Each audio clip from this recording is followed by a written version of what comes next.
I thought I had this gardening thing figured out, and then they showed up.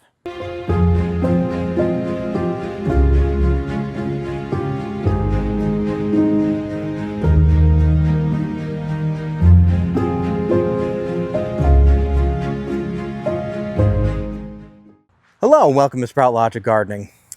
The ancient nemesis of all gardeners, I would probably argue, has returned, and it's not Sauron either. June bugs. So right now, it's about halfway through June. And these little guys emerge typically either early June, sometimes late June. It depends on the temperatures that kind of awaken them from their slumber. But if you've been gardening for a while, you know exactly what happens with these little guys. This season has been a rough one, really rough on the garden. I mean, I just think back, if you go back to my previous videos, especially early on, I started off with late winter being very strange. We had winter storms, freezing, ice storms, record-setting storms, in fact. And then all of a sudden it was 80 degrees, and then 90, and then it was 50. And this wacko temperatures going up and down. Well, guess what? That continued into spring. Up, down, up, down, up, down, all over the place. Now we're locked into extreme heat. In fact, we're going through a heat warning right now, in fact, is what we're dealing with. So it has been just extremely rough. And I'm not surprised the pattern continues. I'm seeing record June bugs across the garden, and it's definitely not looking good. Let's dive into a little bit what these guys can do and what we can do to stop them. Now, June bugs are in the scarab family, and unfortunately they're an invasive species in the United States. They are voracious when it comes to eating plants. Telltale signs you have them: you're going to see these little green beetles typically. When you come near them, they'll fall right off the plant and fly away. But when you look at the leaves, there's basically skeletons left behind of what the leaves were. And unfortunately, that's not even the worst of it. What they've really been doing in my garden recently is munching into unopened bulbs or different flower buds and literally eating right into it. And then when it pops open, there's nothing on the inside. They really love my roses too. I mean, I've caught them majority eating my roses, being in the flowers themselves and the buds. So they are a real nightmare to deal with. So when we talk about removal, I'm just going to cut to the chase. There's no magic pill here. I don't use sprays. This is an organic garden. I'm not even going to think about the traps. The traps are the worst thing you could possibly do. Now, why are the traps bad? Well, you're setting up a bait system to draw them all in to then hopefully fall into the bucket.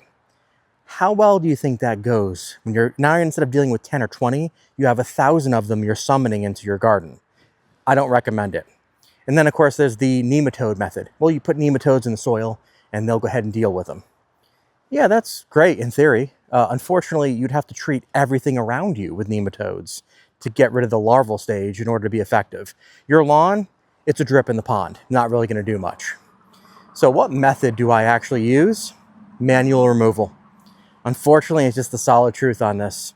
I go out multiple times a day with a cup of water, and I'll demonstrate this method and kind of show you what that looks like.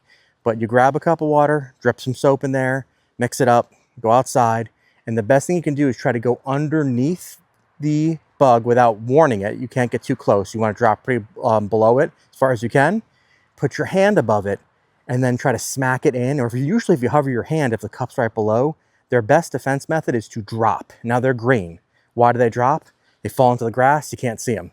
But if there's a cup underneath, guess what? They fall into the cup.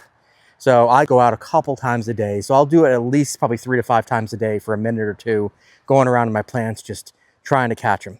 For me, that's been the most effective method. It minimizes the damage, but it can't stop it, unfortunately. What really can help me ultimately is time. It's the time that they get past the season. They either die off or go back to what they were doing. I believe they die off actually at the end of the season. And that's usually July or August. That's the best we can do is hold the line until then. So I'll talk about a couple closing thoughts on these guys, but I know as a gardener this is tough to hear, but manual method, that's the best way. Now I realize this is not what you wanted to hear. You're hoping it had a magic pill, a special spray, a method that would simply just annihilate these little guys. Unfortunately not.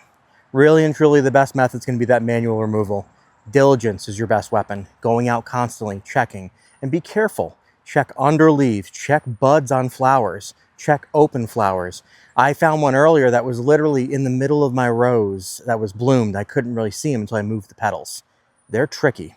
So this is the best thing you could possibly do. Keep your chin up, keep fighting. And before you know it, they'll thin out by the end of the season. Typically, like I said, July, maybe August. and we're back to dealing with the other pests like aphids and things like that. And I hope this video was helpful. Please don't forget to like and subscribe, and we'll see you on the next video. Take it easy.